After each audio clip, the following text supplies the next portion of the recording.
Hi everyone.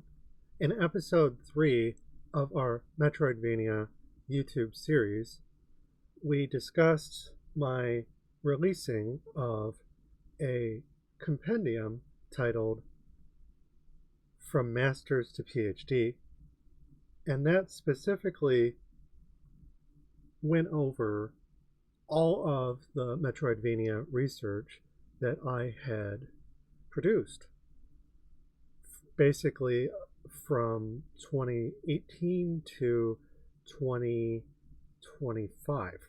And in terms of this episode 4 of our Metroidvania series, I wanted to talk about what I did further than that, which is combine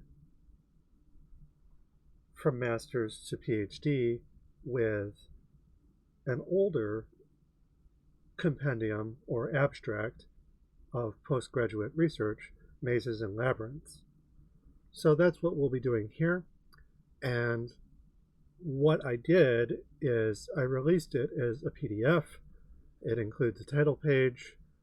This is actually a new edition. It's not the first edition. I released the first edition yesterday, but as is almost always the case with first editions, I left out a couple of important things, so I decided to update that.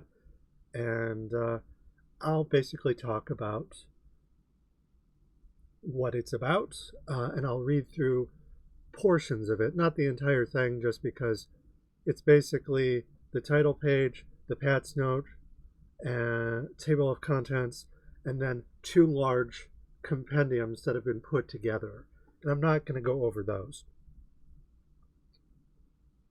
So, without further ado here, this is Persephone's 2025 Metroidvania Corpus, including Mazes and Labyrinths, 2021, version 1.01, in association with her book series, Sex Positivity versus Sex Coercion, or Gothic Communism, Liberating Sex Work under Capitalism through Iconoclastic Art, 2023, by Persephone van der Waard.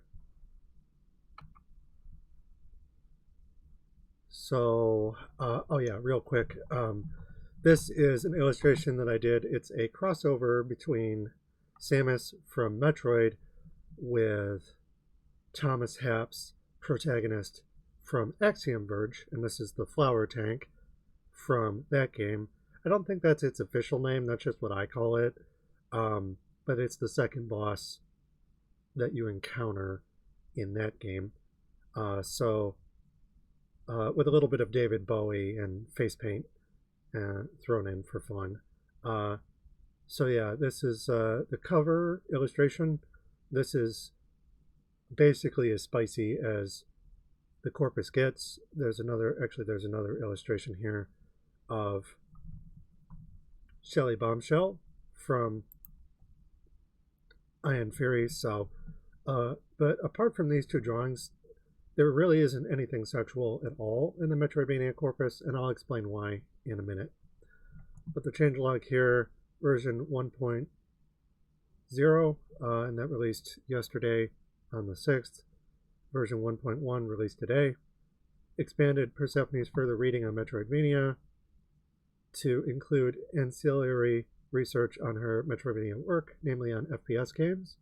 Includes reviews and on write-ups for Iron Fury, Blood, and Doom Eternal, among others, but also additional interviews with game devs, e.g. Jamestown and Yellow Swerve, filmmakers, the cast and crew of Alien Ore, and world-class speedrunners, e.g. Frosty Zen, C. Scotty W., and King Dime. Full changes are under further reading, so if we click on that, real quick, it takes us to further reading by Persephone on Metroidvania. Persephone's research into Metroidvania includes interviewing speedrunners, game designers, film directors. It extends and applies to her casual writing about sex, heavy metal, video games, and horror media, and it includes her personal artwork and sex work, as well as collaborations with other models and artists. Here is some further reading about Metroidvania taken from Persephone's body of work that you might find fun. I read quoted from the Sex Positivity Glossary, hence the switch to first person. Metroidvania is closed space. In the past, my academic postgraduate work has thoroughly examined the Metroidvania ludonarrative, including speedruns, as a closed parallel ergodic space. Ergodic meaning to be completed with non-trivial effort. While my critical voice has changed considerably since 2018, I want to show the evolution of my work, gender identity, leading into sex positivity's genesis, by listing my entire Metroidvania corpus, not including my entire book volumes, but citing some salient essays from those volumes, ordered by year, but not by month. Anything from 2023 onwards I'm perfectly proud of, but everything below or before 2023 is still important. So I'm not going to read the rest of this, but basically I'll kind of just gloss over it real quick. So from 2018, we have my master's thesis, which studies the ways in which speedrunners create castle narrative through recursive motion inside the Metroidvania as a Gothic chronotope. Lost in Necropolis, the continuation of castle narrative beyond the novel or cinema and into Metroidvania. From there, I have the precursor to Mazes and Labyrinths, which started off as a YouTube video, a rejected paper on survival horror in blood, a first-person shooter by Monolith Productions, my first interview series where I interview the entire cast and crew of Alien Ore, and that includes the directors, composers, the special effects crew, and the individual actors. An International Gothic Association lecture I gave, which explores speedruns in relation to Metroidvania.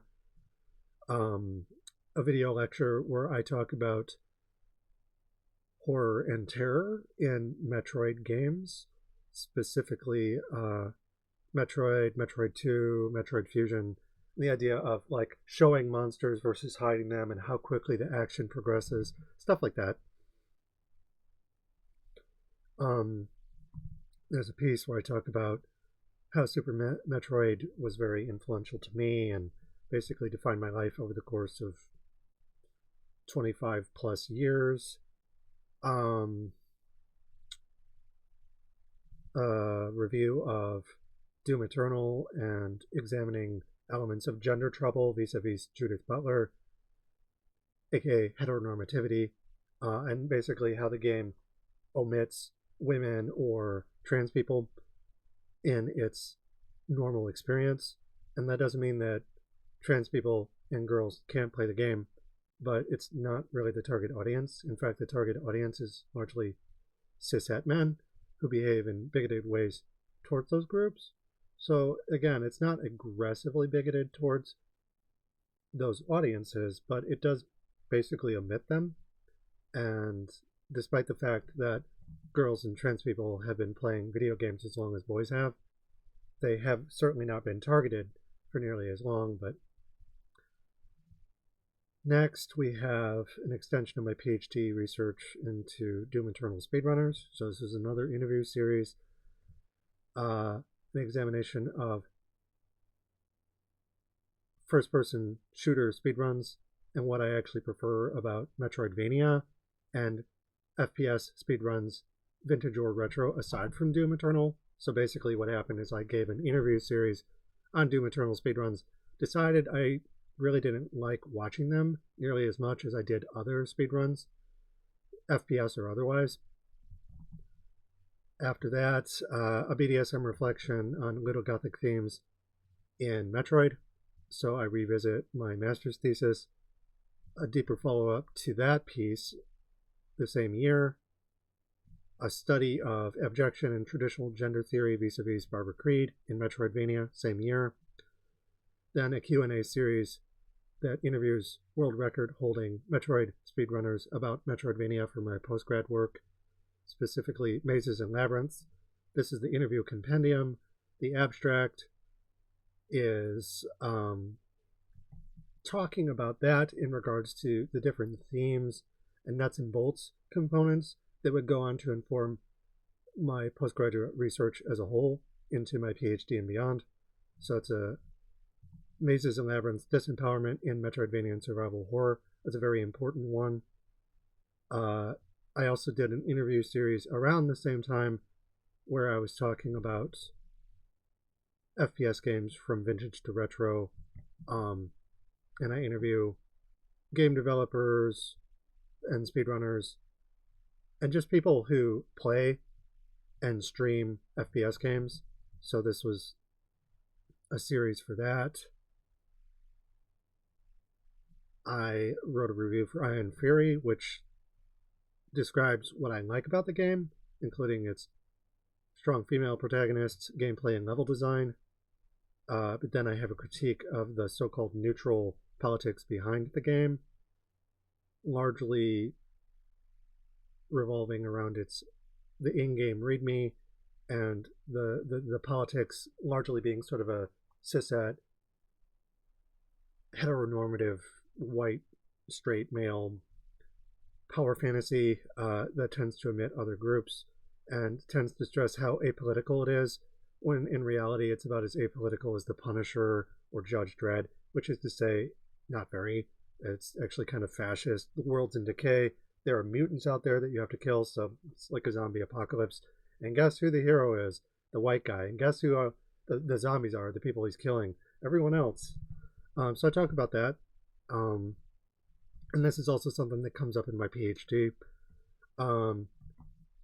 Another important one is a chapter I wrote about Metroid, the Promethean Quest, and James Cameron's military optimism in Metroid, which basically discusses the subversion of the monomyth in stories like Metroid, but also James Cameron's Aliens, which inspired not just Metroid, but Doom, and basically the entire Metroidvania and shooter genre. So this is a very important one. Recommend checking it out. A chapter on Metroidvania for my PhD, Make It Gay Part 2, Camping Tolkien's Refrain, Using Metroidvania, or The Map is a Lie, The Quest for Power Inside Cameron's Closed Space, and Other Shooters. So I talk about camping Tolkien and Cameron's refrains, basically the cartographic refrains of Cameron and Tolkien, the high fantasy treasure map, and the map of the shooter or the Metroidvania, where the player, simulating war through monomythic revenge, enters the space to go and steal money, ostensibly for themselves, when in all actuality it's for the state. It's basically an assimilation fantasy.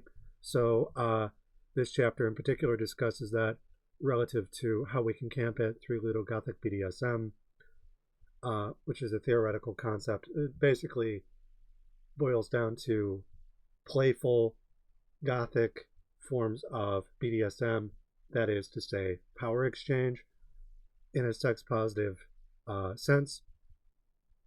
And that's something that we talk about in that chapter, but also in an essay from my poetry module, volume 2, part 1, where I talk about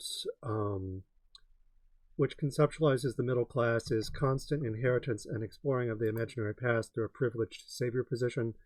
So basically it's discussing how Samus Aran from the Metroid franchise is a white Indian. You know, she's a colony brat. She's basically nude from aliens, but she's also raised by an indigenous species of bird aliens that live inside a pyramid. So it's basically the white Indian narrative with dashes of Orientalism in space thrown in. So I talk about that. That's a fun one. An essay from the same module where I critique Jeremy Parish as a Metroidvania research inspiration of mine. And I follow up with another essay where I talk about what I learned mastering Metroidvania and applying that to the 90s as something to critique. So those are some pretty cool essays that I really like. You can find those directly on my website. A short essay on heteronormativity and maps as they routinely manifest under capitalist realism. So again, this is kind of summarizing the earlier portion about Tolkien and Cameron, but it's condensed into like 2 or 3 pages. So it's a pretty vital reading if you want a quick summary on what my PhD is about, and furthermore what my whole book series is about, not just my Metroidvania research. That's a good one to look at. And then lastly, I have a 3-part book chapter on Metroidvania from my Undead module, where I do a close read of Axiom Verge. And sorry, not Axiom Verge. It's from the same... Actually, no, I take that back. Yeah, okay. Yeah, this is the entire book chapter. So this is basically close reads of Hollow Knight and Axiom Verge, but I also talk about palimpsests like Forbidden Planet, Frankenstein, Alien, At the Mountains of Madness. And then from there, we go on to specifically my close read of Hollow Knight, which is basically the capstone of all of that work. And it talks about Ludogothic BDSM, specifically rape play, through a positive, sex positive interpretation of the Radiance being hunted down and killed by the player. And she's testifying to her own rape when you confront her at the center of the maze. It'd be very similar to if Theseus encountered the Minotaur, and the Minotaur basically talked about his bad dating experiences when Theseus slew the Minotaur and escaped from the labyrinth. So this one's a lot of fun, and you can read about that as well. And also, since we're down here, I have a section dedicated to my Tolkien scholarship. So these are just essays where I've written about Tolkien. And again, I'm including that with the Metroidvania stuff because they both talk about maps that players or thespians or just any sort of occupant of a narrative, and video games are meta-narratives essentially, because you're not just entering the space, but the space is poetic and it goes in and out of itself. Like there's paratext, there's metatext, and text about text, instruction manuals, but also something like my research and what it is basically a paratext. You have all of that. And so Tolkien encompasses the high fantasy side of my research, so I thought it would be useful to include my Tolkien research as well. We have the original essay that I wrote in 2015, Dragon Sickness, The Problem of Greed, and I talk about Tolkien, The Merchant of Venice by Shakespeare, compared to Tolkien's novel The Hobbit, and Max Weber's The Protestant Ethic and the Spirit of Capitalism. So I talk about both of those. It's basically a Marxist reading of those three texts, but that would go on to inform the Marxist component of my postgraduate work. And I have a few other essays. I don't necessarily have to summarize those too closely, but I talk about camping Tolkien's refrain, again, camping the treasure map through our own interpretations of these kinds of stories. I already talked about that. An Uphill Battle, Part 2, where I talked about the giving of rings and collars, BDSM and vampires as they exist in Tolkien's stories. This obviously extends to a queer reading of Tolkien through hobbits and Batman. So I talk about that. That's a fun one. And then I talk about camping him further through a queer sex-positive reading of his Orcs and Goblins. I also mentioned Anarcho-Communism by Mark Fisher, who wrote the book Capitalist Realism, and a few other odds and ends like SpongeBob SquarePants. If you're curious about that, you can just go and read the essay. Last but not least, I do a close read of Myth the Fallen Lords by Bungie, and that was a series that was inspired strongly by Lord of the Rings, but also H.P. Lovecraft. So if you're interested in that at all, you can click on this link and it'll take you to the essay on my website about that. So that is basically the full body of work that includes Metroidvania and Tolkien. I wanted to summarize that just because it is admittedly a lot, and just kind of talk about it conversationally. Now that we've done that, I thought I'd read the table of contents. I had an excerpt that I wanted to read, which is like 2 or 3 pages, a note about Jeremy Parish, and we'll probably leave it there. I could read my critique of Jeremy Parish, but I don't think we have to do that necessarily. You'll get the point from my note that I write about him. So we have the table of contents here. Again, it's just 1 page. I am Persephone Waard, a male to female trans woman, anti-fascist, atheist, Satanist, polypan kinkster, anarcho-communist and erotic artist pornographer with 2 partners, and the author of the nonprofit book series Sex Positivity versus Sex Coercion or Gothic Communism. Its art director, sole invigilator, illustrator, and primary editor.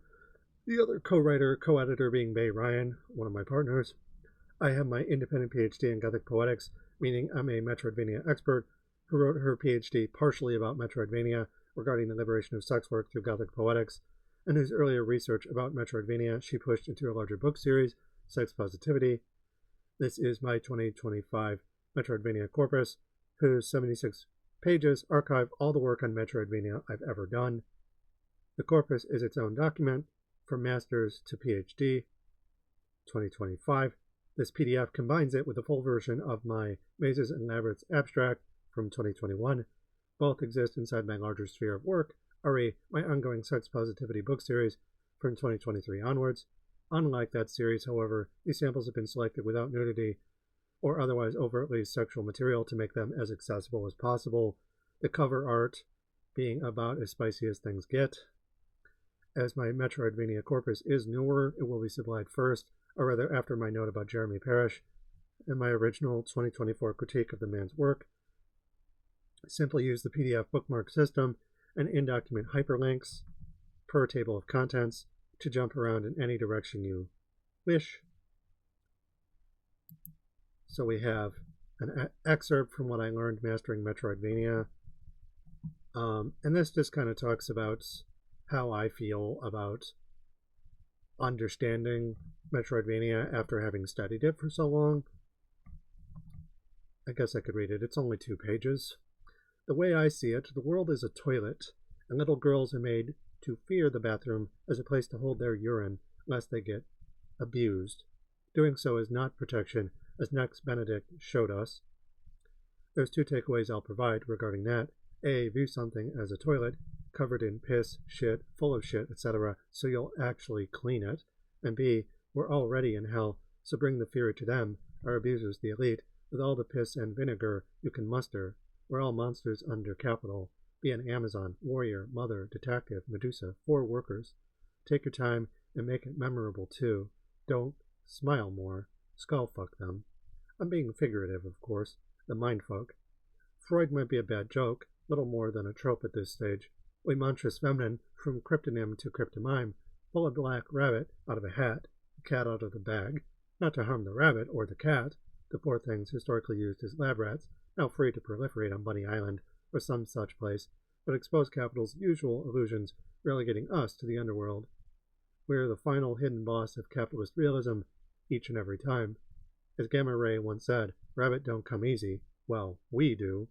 We got a wand and a rabbit, and our hat is our Pandora's box, pulling all manner of dark, hellish secrets out of itself. Under capitalism, childhood and innocence are lost at birth, replaced with harmful copycats. But fret not, duality distinguishes corruption as defined through context, and a baddie is different than a bad cop. Even if both are wearing the same witch costume, their function is determined by where their rhetoric antics on and off stage send power a-flowing towards workers or the state, which is why iconoclasts can camp Nazis and still be rebels in disguise, and why TERFs are still Nazis despite appearing as witches. The same goes for their lairs, their castles as slapped together and used to express largely systemic issues, i.e. on the classic side of queer angst, the stage, given voice among a pedagogy of the oppressed that can be used by all marginalized groups. I call it Metroidvania, but that is just one name among many for the Gothic castle as something to reclaim with little Gothic BDSM. Excuse me.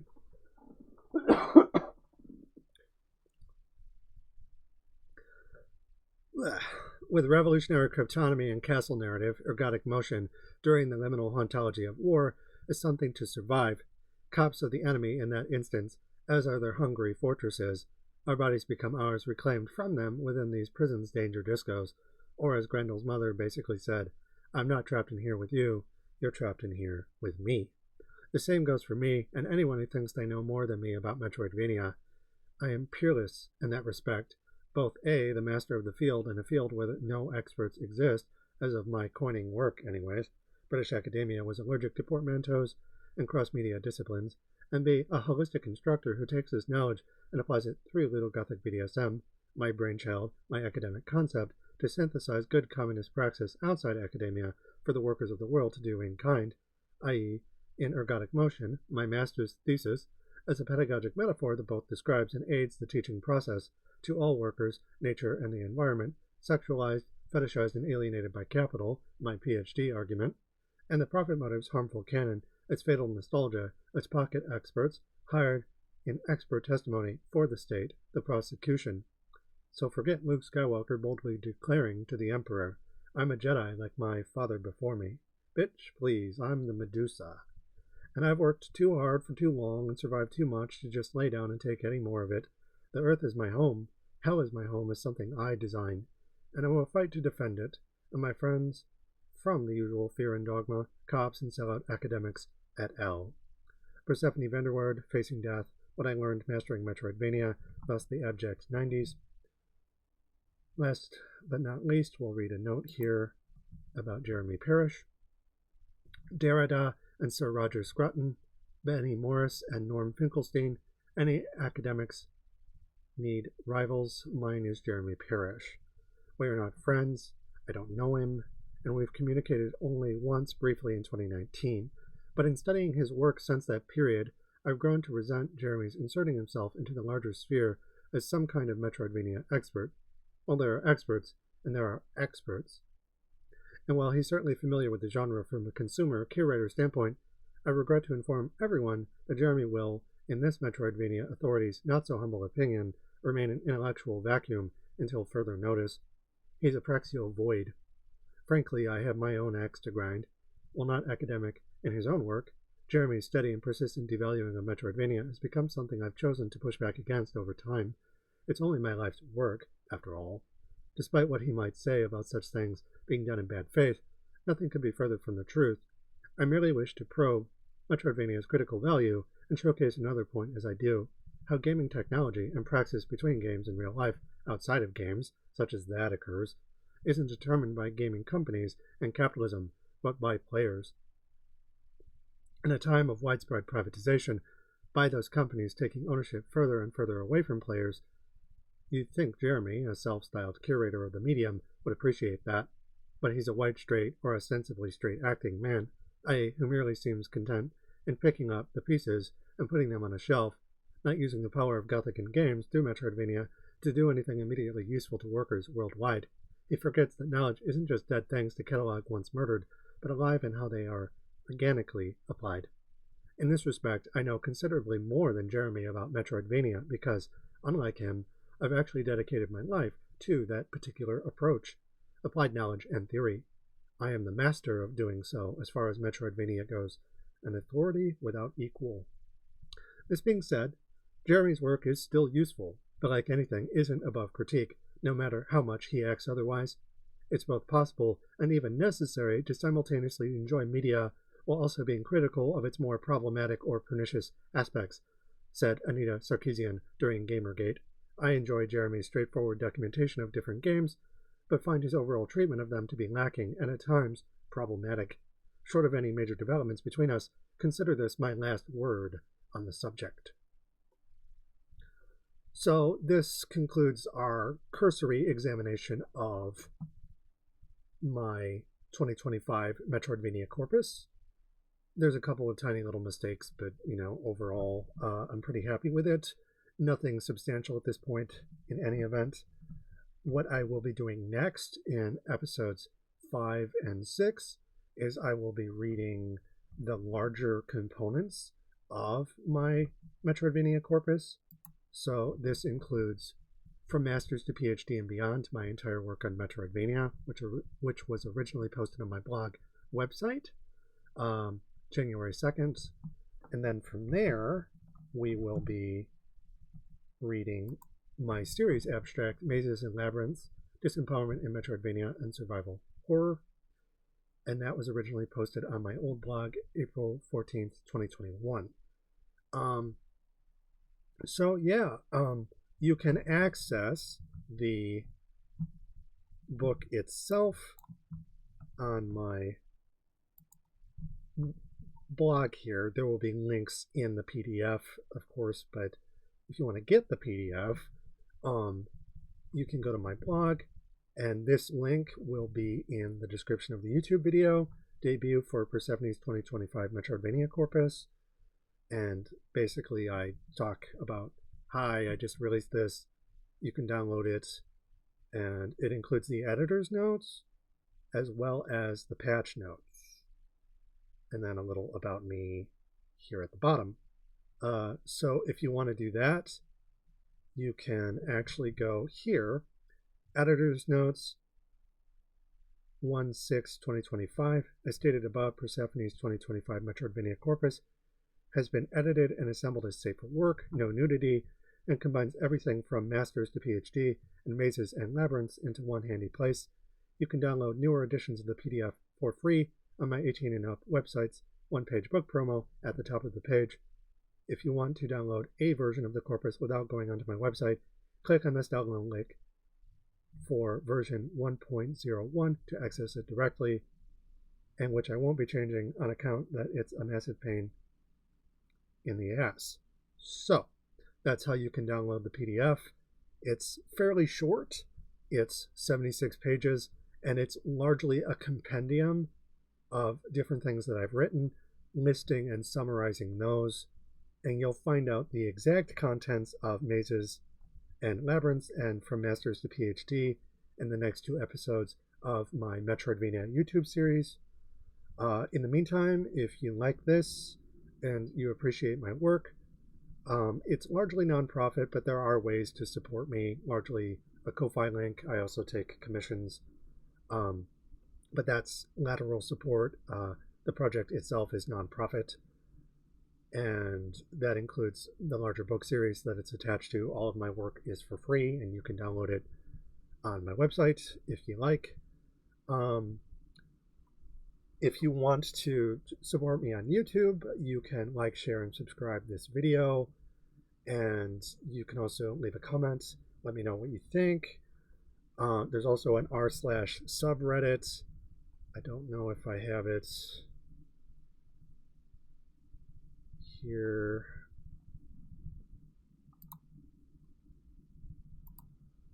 Real quick, from Masters to PhD and beyond, my entire work on Metroidvania. This is what I'll be reading next time. But if you want to ask me a question on Reddit instead of YouTube, you can do that. Just click on the link here, and lo and behold, from Masters to PhD and beyond, my entire work on Metroidvania. So this is the companion subreddit thread for from Masters to PhD and beyond. So I'll be reading this next time, but the subreddit includes a more conversational area where you can ask me questions. Obviously, you can leave a comment on YouTube as well. Let me know if you'd like me to go over a specific Metroidvania. I have a certain number of episodes that are dedicated to just what I've produced and reading different essays, scripts from symposiums, lectures. I'll be uploading a video that I gave to Sheffield Gothic in 2019. And a couple of other things, but aside from that, I won't necessarily be reading some of my essays on Metroidvania, just because if I remember correctly, they do include nudity. So I'll be steering away from the nude portions of my Metroidvania. But yeah, that's some stuff to look forward to. Thanks for watching, and until next time, take care.